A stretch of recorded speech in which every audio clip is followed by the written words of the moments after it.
अस्सलाम वालेकुम। चंद माह पहले मेरा सऊदी जाना हुआ अपने पेरेंट्स के साथ। तो मैं सऊदी जाके हैरान हो गया कि यार वो भी एक मुल्क है, हमारा भी एक मुल्क है, और वहाँ का निज़ाम माशाअल्लाह क्या निज़ाम है, वाकई में वो निज़ाम है। तो वो निज़ाम देख के, वहाँ का नॉर्मल साइकिल देख के मेरे जहन में बहुत सारे सवालात आए। तो आज की हमारी पॉडकास्ट उन्हीं सवालात पर मबनी है, जिसके लिए हमने बहुत अच्छी शख्सियत को दावत दी है, जिनसे मैंने पहले भी अमिया ममिया ताई अमिया की मुश्किलात हल की थी। ताई उनकी परेशानियाँ दूर हो गई होंगी उम्मीद करता हूँ। तो आइए ज़रा हमसे बातचीत करते हैं इस टॉपिक पे। अस्सलाम वालेकुम। वालेकुम अस्सलाम वरहमतुल्लाहि वबरकातुहू। अल्लाह का शुक्र है दाई, आप कैसे हो? अल्हम्दुलिल्लाह, बड़े लंबे टाइम बाद। अच्छा जी, मैं चंद माह पहले सऊदी जाना हुआ, तो मैंने वहाँ का निज़ाम देखा। ना सड़कें टूटी हुई हैं, ना रोडों पर ट्रैफिक है, ना पानी है। मैं तो घबरा गया कि मैं कहाँ गया। तब हमारा कराची, हमारा पाकिस्तान, सड़कें टूटी हुई, रोडों पर ट्रैफिक, पानी खड़ा हुआ, सीवरेज की लाइनें ख़राब।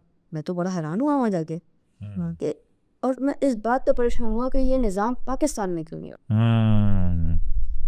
आपके ख्याल में क्यों नहीं होता? हम करना ही चाहते, हम चाहते नहीं कि हम अच्छे इन्वायरमेंट बनाएं, क्योंकि हम ऐसी इन्वायरमेंट के आदी हुए हैं। आप सही कह रहे हैं। बातिन में तो ऐसा ही है कि हम नहीं चाहते, और लेकिन ज़ाहिर में हर आदमी ये चाहता है अच्छा, कि वो अच्छे माहौल में रहे, उसका इन्वायरमेंट अच्छा हो, उसके मुल्क में निज़ाम अच्छा हो। हर इंसान की ख्वाहिश होती है ज़ाहिर से, लेकिन इंसान का असल ख्वाहिश उसका अमल बताता है।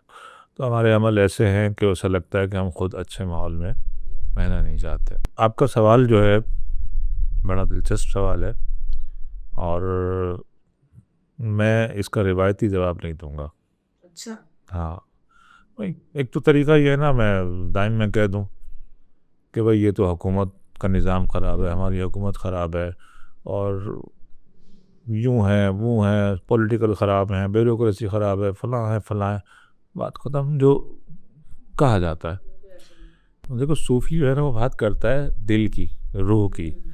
तो मैं चाहूँगा कि इन प्रॉब्लम्स की रूह जो है उसको समझा जाए। रूह क्या है, इसकी रूह को ठीक करेंगे तो निज़ाम ठीक हो जाएगा। जिस्मानी तौर पर हमारी कौम हद की कट्टी सेहतमंद मेहनती कौम है, लेकिन रूहानी तौर पर हम बीमार हैं। हमारे अंदर इखलाक नहीं है, हमारे अंदर सच नहीं है, हमारे पास कानून पर अमलदारी नहीं है।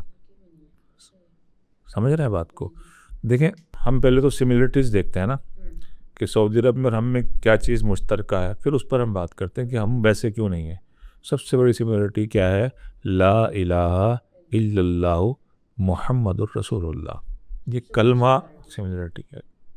वो भी कहते हैं कि अल्लाह के सिवा, कोई माबूद। हम भी कहते हैं, वो भी कहते हैं मोहम्मद रसूलुल्लाह सल्लल्लाहु अलैहि वसल्लम अल्लाह के रसूल है, हम भी ये कहते हैं।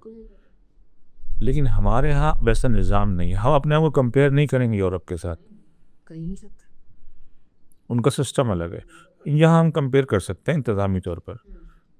तो हम वैसा निज़ाम क्यों नहीं ला पाते, ये है अहम सवाल।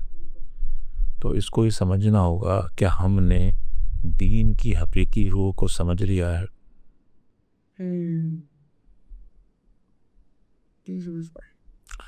हमने इबादत की हद तक तो दीन को समझा है, नो डाउट, उनसे अच्छा समझा है, बिल्कुल समझा, बाकी वो भी अच्छा समझा।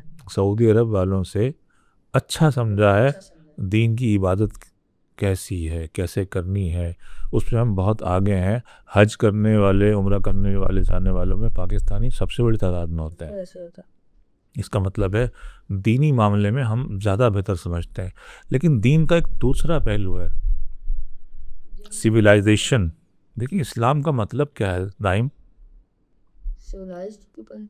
हाँ, पीसफुल, सलामती वाला दीन, जो आपको ऐसी लाइफ दे जिसमें सलामती हो, जिसमें डर और खौफ ना हो। ये है इस्लाम का असल मतलब। तो उन्होंने इस्लाम के इस मतलब को समझा है। हम और मतलब और मफाहिम की तरफ नहीं जा रहे। इस्लाम का एक जनरल जो मतलब है उसको लेते हैं। उन्होंने इस मतलब को समझा है कि सलामती वाला मज़हब, जो इस मज़हब की छतरी के नीचे आ गया, इस्लाम उसको सलामती देगा, पीस देगा, उसे अमन देगा, उसे तहफ़्फ़ुज़ देगा। इसको उन्होंने समझाया। हाँ, जब मैं ये कहूँगा कि जी उन्होंने दीन को समझा तो बहुत से हमारे दोस्त नाराज़ हो जाएंगे, क्या कह यार आपने ये क्या बात कर दी जनाब, उनका तो अकीदा ही ख़राब है। हाँ बिल्कुल बोलेंगे लोग। मैं अकीदे पे बात नहीं कर रहा, मैं इस्लाम के इस रुख पर बात कर रहा हूँ कि सलामती वाला मज़हब, अमन देने वाला मज़हब, हिफाजत करने वाला मज़हब। मेरा भी जाना हुआ मिडिल ईस्ट, सऊदी अरब भी और यूएई वगैरह भी, तो वहाँ पर चोरी चकारी नहीं है, बिल्कुल ही। लोग दुकानें खुली छोड़कर चले जाते हैं। हाँ जरूर, दुकान खुली है, सोने की दुकान खुली है। कंसेप्ट ही नहीं है, तसव्वुर क्यों? अमन पीस। उन्होंने इस्लाम का रुख लोगों को दे दिया। कैसे दिया? कैसे दिया, ये सवाल है, कैसे? कैसे दिया? वहाँ पर आप देखें ट्रैफिक की वायलेशन कोई नहीं करता, बिल्कुल नहीं करता। वही लोग जो हमारे यहाँ से जाते हैं वहाँ बिल्कुल सिविलाइज हो जाते हैं, और जैसे ही एयरपोर्ट से यहाँ उतरते हैं बाहर आते ही क्यों क्या डीएनए चेंज हो जाता है? पता नहीं, हमारे साथ भी लोग तो वही हैं, बिल्कुल ऐसा ही है। डीएनए चेंज हो जाता है? नहीं, खौफ ख़त्म हो जाता है। इस्लाम ने माशरे को सिविलाइज करने के लिए, पीसफुल बनाने के लिए कुछ कवानीन दिए हैं। हाँ, समझना होगा इस बात को, कवानीन दिए हैं। इस्लाम कहता है, सबसे पहले तो इस्लाम में जेल का कोई तसव्वुर नहीं है। इस्लाम में जेल का कोई तसव्वुर नहीं, कहते फौरी पनिशमेंट, अच्छा, फौरन सज़ा। मुलजिम को पकड़ो, गवाह बुलाओ, जिरह करो, 1 दिन में, 2 दिन में, 4 दिन में, उसको तहवील में रखो, हिरासत में। अगर साबित हो जाए जुर्म ठीक है तो उसको फ़ौरन सज़ा दे दो, और सज़ा में कैद नहीं है, कैद नहीं है, अदरवाइज को छोड़ दो। क्यों? कि फौरी सज़ा से माशरे के अंदर खौफ पैदा होता है हुकूमत का, वो रूल्स नहीं तोड़ते। मैं अपनी मिसाल दे रहा हूँ कि मैं एक मरतबा शारजा में था, तो वो साहिल के किनारे एक कॉर्निश बाग सा बना हुआ था लंबा, तो मैं वहाँ पर बैठ गया, किसी का वेट कर रहा था। तो पानी की एक बोतल मेरे पास थी, मैंने वो पानी वहाँ पर पिया। तो इतने में जिसका इंतज़ार, उसका फ़ोन आया कि फ़लानी जगह तक आप आ जाओ। तो मैंने बोतल वहीं पर रख दी, वो जो बेंच पर बैठा हुआ था उस पर रख दी मैंने, और मैं चल पड़ा। जैसे ही मैं कुछ कदम आगे गया हूँ, 4-5 मिनट, रोक लिया मुझे, रोका मुझे। क्यों? उन्होंने कहा आपने वहाँ पानी की बोतल छोड़कर, और मुझे जुर्माना किया। आप सोचो मैं दोबारा ऐसी हरकत करूँगा वहाँ पर? तो सोचेगा भी नहीं। ऐसा कोई ऑप्शन नहीं है कि मैंने को 2-4 रुपए देकर किस तरह से कैश उनके जान छुड़ना ही। और वो भी उन्होंने रियायत मुझे साथ, उन्होंने जो मुझे कहा टूटी फूटी ज़बान, उनको भी इतनी अंग्रेज़ी नहीं आती, थोड़ी बहुत उन्हें उर्दू आती थी। तो जो कम्युनिकेशन हुई तो मतलब ये था कि आप चूँकि यहाँ विज़िट पर आए हैं इसलिए छोटा सा जुर्माना आप पर है। तो बोतल में जुर्माना? हाँ, तो वहाँ पर गंदगी फैलेगी, चोर को पकड़ा जाता है और उस पर मुकदमा चलता है, साबित होते उसके हाथ काट दिया जाता है सबके सामने। इस्लाम सज़ा देने का कायल है सबके सामने, ताकि सबके सामने देने का मकसद क्या है? खौफ पैदा हो कि नहीं करते फिर चोरी। हाँ, डकैती की फौरी सज़ा है, अगवा की फौरी सज़ा है, कत्ल की फौरी सज़ा है। तो कानून का निफाज जो है एडमिनिस्ट्रेटिवली मुल्क को स्ट्रॉन्ग करता है।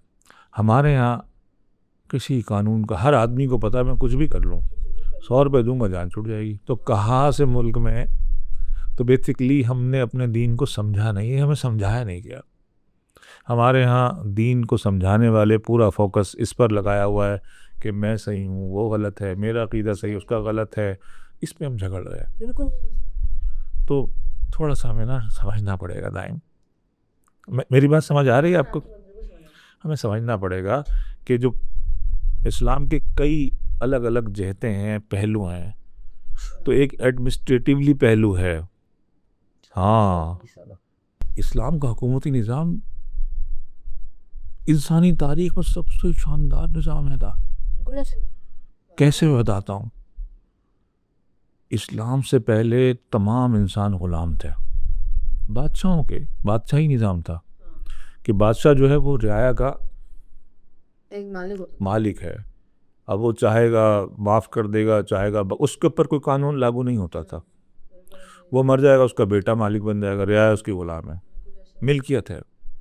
इस्लाम ने पहली मर्तबा कहा कि जो हाकिम है वो खादिम है, खिदमत करने वाला है, और वो जवाबदेह है लोगों का, और मरूसियत नहीं है कि बाप के पास बेटा हाकिम, नहीं, जो अहल होगा। और हुकूमत करना इक़्तिदार पर कोई माल और दौलत और सीट पर कब्ज़ा करना नहीं है, बल्कि खिदमत करने के लिए आना है।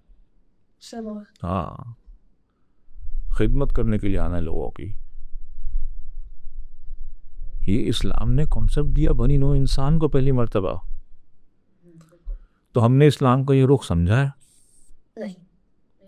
तो इस वजह से हमारे यहाँ ये सारा सिस्टम ख़राब नज़र आता है। इस्लाम की सही तारीफ बयान कर दी जाए, लोगों को समझा दी जाए। ज़्यादा समझा दें इस्लाम किसी तरह, बताया है ना मैंने, पीस, अमन। लेकिन लोगों में आएगा कैसे? कोई फाइल ने डाउनलोड की, इंस्टॉल हुई, पीस आ गया। असल में सबसे पहले तो हमारे उलमा को आपस के झगड़े बंद करने पड़ेंगे, क्योंकि पूरा इस वक्त आप सोशल मीडिया उठा कर देखें, उलमा के मबाहिस सुने, महज एक दूसरे को काफिर, गलत, बुरा कहने पर तुले हुए हैं, और उससे कुछ बदअकीदा लोग भी फ़ायदा उठा रहे हैं। तो इस्लाम की असल रूह है, जिसको औलिया कराम ने समझाया, उस पर बात नहीं करते, उस पर तालीम देना शुरू करें। क्योंकि आज हम कहते हैं यार हुकूमत को, एक हुकूमत के लोग कहाँ से आते हैं? हम में से ही हैं, वो हमारी ही शक्ल हैं। हुजूर ने फरमाया ना, जैसे लोगों में वैसे हुक्मरान होंगे। क्यों? कि हुक्मरान आते ही हम लोगों में से, जैसे हमारी तरबियत हुई है वैसे उनकी तरबियत हुई है। उन्हें मौका मिल गया, हमें मौका नहीं मिल रहा। हम भी मौके की तलाश में, हमें मौका जिसको मौका मिलता है, आज हमारे छोटे छोटे ओहदेदार, ज़रा सी सीट मिल जाए किसी को, किसी सरकारी दफ्तर का प्यून ही कोई बन जाए, आप अदालत चले जाएं, जो रोबकार होते हैं, जो बाहर जो सदाकार होते हैं, हर बंदा 100, 50, 150 हर किसी के रेट लगे हुए। सही। आजकल तो सिंह बोर्ड के टीचर भी ऐसी, तो मैं ये सिंह बोर्ड से पढ़ रहा हूँ तो टीचर भी ऐसी। तो आप देखें, जैसे ही इलाके में पता चलता है कोई बड़ा अफसर आने वाला, तो अचानक सफाई करने वाले पता नहीं कहाँ आ जाता है, बाकायब रहते हैं। क्यों? उन्हें कोई पूछने वाला नहीं है, पैसों से काम चल रहा है। तो यहाँ इस्लाम का जो निज़ाम है वो काम नहीं कर रहा। इस्लाम सिलेबस के तौर पर मौजूद है, उसका प्रैक्टिकल नहीं है हमारे पास। और वो क्यों? हमने लोगों को बता दिया है कि आप मसलक के ऊपर सही हैं, आप सच्चे मुसलमान। लोगों के जहन से निकल गया है, कंसेप्ट ही निकल गया है कि इस्लाम की कोई और ड्यूटी भी है। अब लोगों के जहन में यही है कि बस ये हमारे मसलक का है, तो बस ये ठीक है। ये एक बड़ा फॉल्ट है, और इस पर बात करने वाले खुद एक नया मसलक बना लेते हैं, वो अपना अकीदा बना लेते हैं। अब हम बात करें, लोग कहेंगे ये पता नहीं कोई नई चीज़ निकाल रहे हैं। तो भाई हम अपने मसलक पर हैं, अपने अकीदे पर हैं, अल्हम्दुलिल्लाह इस्लाफ के तरीक़े पर हैं, लेकिन हम समझा रहे हैं कि आप छोड़ें दूसरे लोगों को वो क्या कर रहे हैं, आप लोगों को इस्लाम का असल रुख बताएं। हाँ, तरबियत करें। आज तरबियत करनी शुरू करेंगे तो कोई 8, 10, 15 साल के बाद फल निकलना चाहिए। ऐसा नहीं है कि रात को जादू की छड़ी घमाई। यहाँ कोई अच्छा है कि हुक्मरान आ भी जाएगा ना, वो भी कुछ नहीं कर सकता, उसके साथ टीम है ना। वो टीम जब तक सही नहीं होगी, रिजल्ट नहीं, आउटपुट नहीं दे सकती। वो एक आदमी अकेला आउटपुट नहीं दे सकता। तो इस वक्त इस्लाम की रूह जो है वो बतौर सिलेबस हमारा पूरा निज़ाम इस्लाम किताबों में है। ये मैं समझता हूँ कि असल वजह यहाँ ये है। अब लोग कहेंगे यार मगरिब में तो कोई इस्लाम नहीं है ना। उनके पास कोई सिलेबस मौजूद है जिस पर वो अमल कर रहे हैं। उनके पास कोई सिलेबस मौजूद है उनका अपना, वो दीनी सिलेबस ना थी, नहीं अखलाकी सिलेबस उनके पास मौजूद है जिस पर उनकी तरबियत हुई हुई है। हमारे पास जो सिलेबस है वो हमारा दीन का है, हम उस सिलेबस पर अमल नहीं कर सकते, ना हमारे पास उसकी तरबियत है। उनको कंपेयर नहीं कर सकते अपने साथ। हम इस्लाम पर चलने वाले लोग हैं, तो जब तक इस्लामी खतूत पर हमारी तरबियत नहीं होगी, हमारे एडमिनिस्ट्रेटिवली कोई चेंज नहीं आने वाला, पॉसिबल नहीं है, दीवाने का ख्वाब है। लेकिन आज भी कुछ लोग उठें, कोशिश करें, ऐसे लोगों की तरबियत करना शुरू करें, हमारे उलमा जो हैं वो बात करना शुरू करें, थोड़ी सी मसलब की बात भी करें और साथ साथ बताएं लोगों को कि देखो भाई, ये जो कचरा फेंक कर आते हो ना, मस्जिद में आने की ज़रूरत नहीं है कचरा फेंक कर आओ तो। मस्जिद में आने से पहले कचरा साफ कर आओ, क्योंकि सफाई इसमें ईमान है। आधा ईमान तो तुम बाहर ख़राब कर आ गए हो। फोकस करें ना उसके ऊपर भी, वैसे ही सख्त जिरा करें, सख्त जिरा करें, जैसे आप दीगर अमाल पर सख्त जिरा करते हैं वैसे सख्त जिरा करें उस पर भी, तो तरबियत शुरू होगी। फिर लोगों में ख्यालात पैदा होना शुरू होंगे, फिर लोगों को एहसास होगा यार हमारे अंदर ये कमियां हैं, ये कोताहियां हैं। फिर अंदर से एक तहरीक जन्म लेगी, फिर लोगों का एक जम में गफ़ीर इकट्ठा होगा, फिर वो चेंजिंग लेकर आएगा, फिर उसके अंदर से फिर एक लीडर निकलेगा, वो इस्लाह करेगा, फिर वो इस्लामी कवानीन का निफाज करेगा। अभी तो कोई इस्लामी कवानीन का निफाज करने वाला लीडर आएगा, अभी तो वो अपने मसलक का निफाज करेगा बस। तरबियत ऐसी हुई हुई है। मैं मसलक का रद्द नहीं कर रहा, बार बार कह रहा हूँ, वो अपनी जगह है, लेकिन उसके साथ जो दीगर चीज़ें हैं इस्लाम की, उनको भी शिद्दत से अमल किया जाएगा तो रिज़ल्ट आएगा, अदरवाइज तो जैसे है ठीक है। अच्छा, इसको ख़राब करने में क्या टेक्नोलॉजी? हाँ, बहुत ज़्यादा।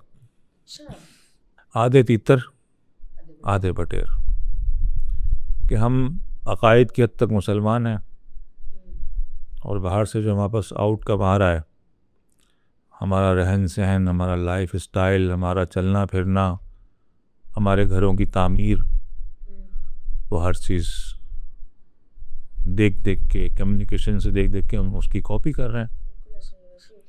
तो हम ना इधर के हैं ना उधर के हैं, हम कहीं भी नहीं हैं इस वक्त। हमारी अपनी कोई शनाख्त ख़त्म होती जा रही है। हाँ, गैरत है बड़ी चीज़, जहान तगोदो में पहनाती है दरवेश को ताजे सरेदारा। हमारे अंदर अपनी कौमी दीनी किसी किस्म की गैरत आहिस्ता आहिस्ता ख़त्म होती जा रही है। ऐसे लोग अब कहाँ मिलेंगे आपको जिन्हें अपने किरदार पर, अपने दीन पर, अपनी तहजीब पर फ़ख्र हो? कहाँ बाहर का पता नहीं। तो मामलात हैं। चलिए भाई, कोई ऐसा अपना दिलचस्प वाक़या बताएं कि जिससे आप ये कह सकें कि यार यहाँ पे हमारी निज़ामी कमज़ोरी ज़ाहिर होती है, जो आपके साथ हुआ हो कभी। वाक़यात तो बहुत सारे हैं, लेकिन मैं जहाँ पर एक जो हमारा तालीमी निज़ाम है ये भी बहुत कमज़ोर हो चुका। देखिए, तरबियत का फ़ुक़दान क्या है कि मैं आपको एक छोटी सी बात बताता हूँ, क्योंकि मैंने गुफ्तगू में ज़्यादातर अपने दीनी भाइयों को कहा है, तो सारा उनका भी कसूर नहीं है।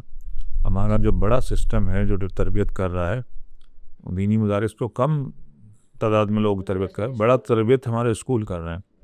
तो स्कूलों का हाल ये हो चुका है कि मेरा बेटा एक स्कूल में पढ़ता था, छोटा था वो, तो एक मरतबा में मैं किसी काम से लाहौर गया। उस वक्त ये ईजी पैसा जैज़ कैश वगैरह होते नहीं थे, तो मेरी वाइफ के पास भी पैसे उस वक्त नहीं थे। तो मैं अमूमन फ़ीस 4 या 5 तारीख को स्कूल की जाती थी, तो उसने भी कोई तवज्जो नहीं दी। तो उसने कहा कि ये आएंगे तो दे देंगे फ़ीस। तो मेरे बेटे से उसके टीचर ने फ़ीस मांगी और उसने कहा कि मेरे बाबा लाहौर गए हैं, वो परसों आएंगे, तो जब हम फ़ीस दे देंगे। तो उसने कहा खड़े हो जाओ। उसने क्लास से बाहर निकाल के खड़ा कर दिया उसको। वो खड़ा रहा, तो घर आकर वो रोया। उसने फ़ोन किया, बाबा ऐसे ऐसे हुआ है मेरे साथ। तो मैंने कहा बेटा, मामा से कहते हो फ़ीस दे देती वो। तो कहा उन्होंने, तो मैंने उनसे यही कहा कि मेरे वाले साहब आएंगे अब्बू मेरे, तो हम दे देंगे परसों। उन्होंने मुझे सुन के बाहर खड़ा कर दिया। मैंने कहा ठीक है बेटा, मैं परसों आपके साथ कह लूँगा। तो मैं आ गया। अगले दिन सुबह मैं अपने बेटे के साथ उसके स्कूल गया सुबह सुबह। तो जब स्कूल पहुंचा तो उसके जो हेड मास्टर थे वो अपनी गाड़ी के अंदर, जैसे मैं पहुंचा वो भी आकर रुके मुझसे पहले। तो मैं उन्हें देख रहा था, वो रुके, उन्होंने गाड़ी का दरवाज़ा खोला। मैं समझा को किताबें निकालेंगे, कुछ चीज़ें निकालेंगे, अपना बैग निकालेंगे, हेड मास्टर हैं, प्रिंसिपल हैं। उन्होंने अंदर से चीज़ों के डब्बे निकालने शुरू किए और वो ले जा रहे हैं अंदर। मेरा दिमाग घूम गया कि ये बंदा मेरे बच्चों को पढ़ा रहा है, जिसका दिमाग सुबह सुबह भी अपनी टॉफ़ियाँ बेचने में लगा हुआ है।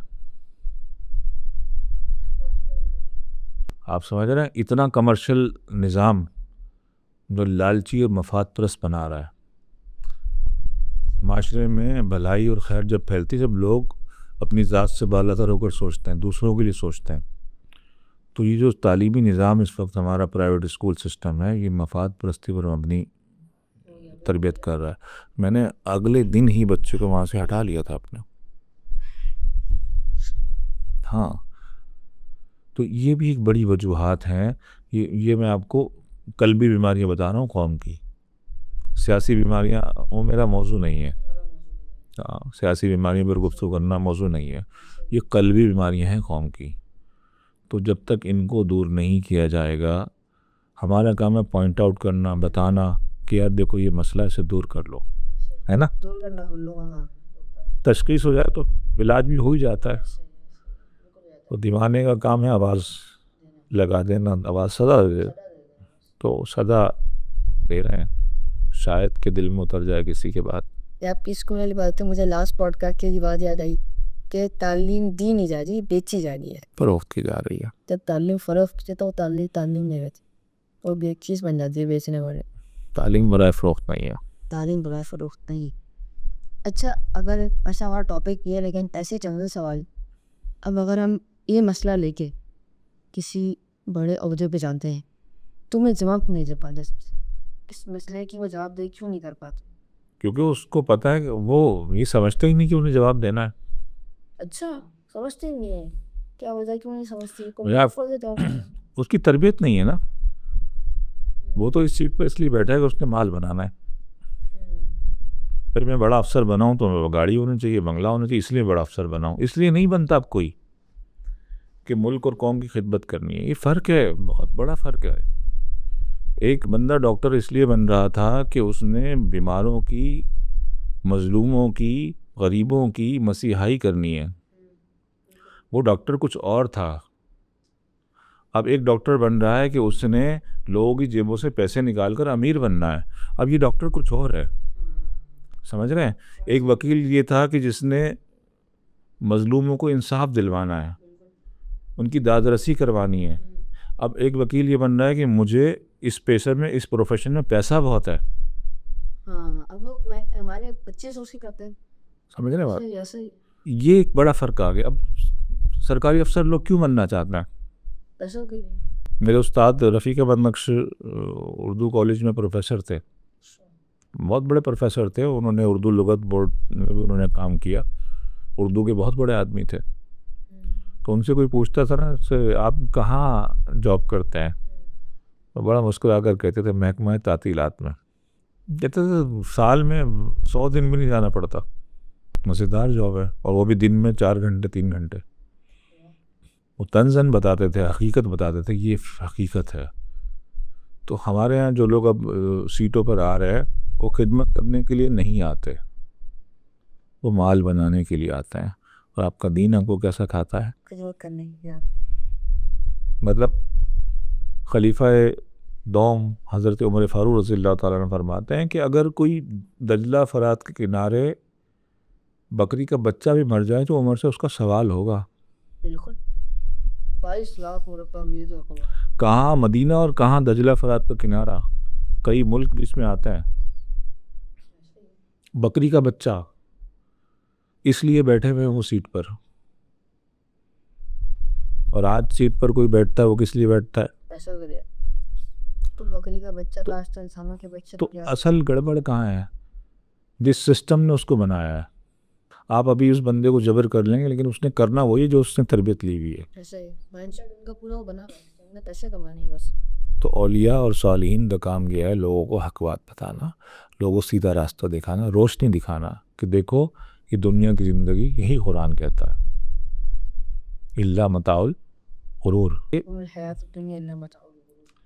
ये धोखा है, फरेब है, इसको कुल मत समझो। इसका माल आर्जी है, इसकी हकीकत नहीं है। असल माल वही है जो क़यामत के दिन तुम्हें मिलेगा, तुम्हारी नेकियां, तुम्हारी खिदमतें, तुम्हारी इबादतें।